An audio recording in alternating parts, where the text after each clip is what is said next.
বঙ্গে এক ধাক্কায় পারদ পতন। কলকাতায় সর্বনিম্ন তাপমাত্রা 14.4 ডিগ্রি সেলসিয়াস। সর্বোচ্চ তাপমাত্রাতেও রেকর্ড পতন হয়েছে। স্বাভাবিকের থেকে 5.4 ডিগ্রি কম। কুয়াশায় ঢাকা সকাল থেকেই। শুভঙ্কর মণ্ডল রয়েছেন আমার সঙ্গে সরাসরি। শুভঙ্কর, তাপমাত্রা পারদ অনেকটাই পতন হয়েছে, জাঁকিয়ে শীত বলতে যা বোঝায় তাই অনুভূত হচ্ছে। সাধারণ মানুষ তারা কি বলছেন, কতটা উপভোগ করছেন আজকের এই দিনটাকে? দেখো ঋষিকেশ, আমি যখন তোমার সঙ্গে কথা বলছি, তুমি আমার ঠিক পেছনে যে ছবিটা দেখতে পাচ্ছ, যে ময়দানে কিন্তু সকাল সকাল, আজ রবিবার, স্বাভাবিকভাবে প্রতি রবিবারই ময়দানে এরকমই ভিড় হয়। আজও শীতকে উপেক্ষা করে ময়দানে যেভাবে ভিড় আমরা পরিলক্ষিত করছি বা দেখতে পাচ্ছি, তা কিন্তু এক কথা অনবদ্য এবং জাঁকিয়ে শীত, যেটার জন্য বাঙালি তথা পশ্চিমবঙ্গবাসী, কলকাতাবাসী মুখিয়ে থাকে, সেই শীত কিন্তু পড়তে শুরু করেছে এবং রেকর্ড পতন হয়েছে তাপমাত্রা। সর্বনিম্ন তাপমাত্রা 14.4 ডিগ্রি সেলসিয়াস এবং সর্বোচ্চ তাপমাত্রা সেখানেও কিন্তু আমরা দেখতে পাচ্ছি যে ব্যাপক পতন হয়েছে, সেখানে 5 ডিগ্রির ওপরে তাপমাত্রার পতন হয়েছে। ভোরের দিকে ব্যাপকভাবে কুয়াশাচ্ছন্ন শহর এবং সেই সঙ্গে সঙ্গে আমরা দেখতে পেয়েছি যে কিভাবে দৃশ্যমানতা কমে যাচ্ছে। ট্রেন চলাচল যেরকম ব্যাঘাত ঘটছে, রাস্তাগুলিতে স্বাভাবিকভাবে কুয়াশাচ্ছন্ন থাকায় সকালে বেশ কয়েকটি জায়গায় দুর্ঘটনারও খবর এসছে। সেইখানে দাঁড়িয়ে দৃশ্যমানতার যথেষ্ট অভাব রয়েছে। বেলা বাড়লে কিন্তু এই দৃশ্যমানতা কিছুটা বাড়ছে, তবে এখনো পর্যন্ত মেঘলা। সকাল থেকে আমরা দেখতে পেয়েছি আকাশ গতকালও একটা কুয়াশার চাদর সারা দিন ব্যাপী ছিল। সেই সঙ্গে যে হিমেল হাওয়া, সেই হিমেল হাওয়া কিন্তু রীতিমতো কাঁপুনি ধরিয়ে দিচ্ছে শরীরে।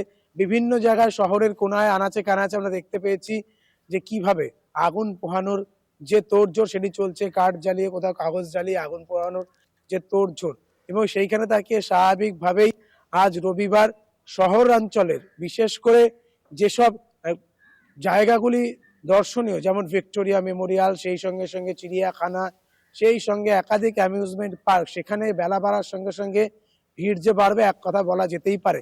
তবে বঙ্গবাসী এতদিন পর্যন্ত যে শীতের জন্য অপেক্ষা করছিল, সেই শীত কিন্তু এই মুহূর্তে বঙ্গে একেবারে জাঁকিয়ে শীত যাকে বলে সেটা পড়তে শুরু করে দিয়েছে।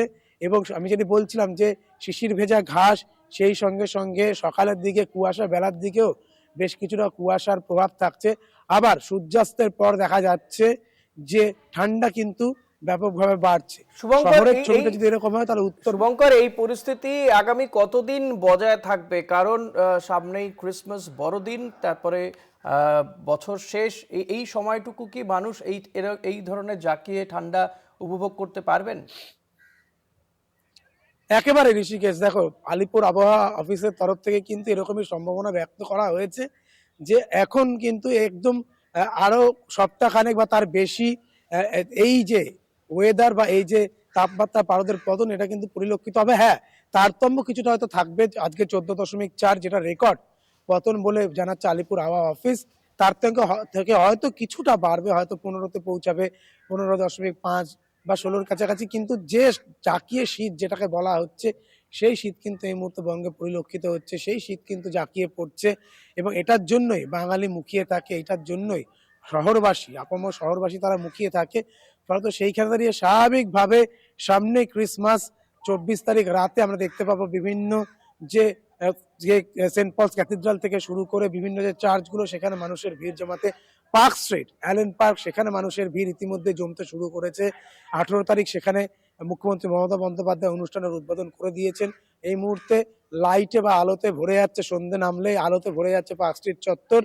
স্বাভাবিকভাবেই কিন্তু যে শীতের জন্য শহরবাসী মুখিয়ে থাকে বা এই যে পারদের পতন, সেটা কিন্তু এই মুহূর্তে পরিলক্ষিত হবে এবং সেটি কিন্তু টানা চলবে। তবে তারতম্য কিছুটা থাকবে বলেই জানাচ্ছে আলিপুর আবহাওয়া অফিস।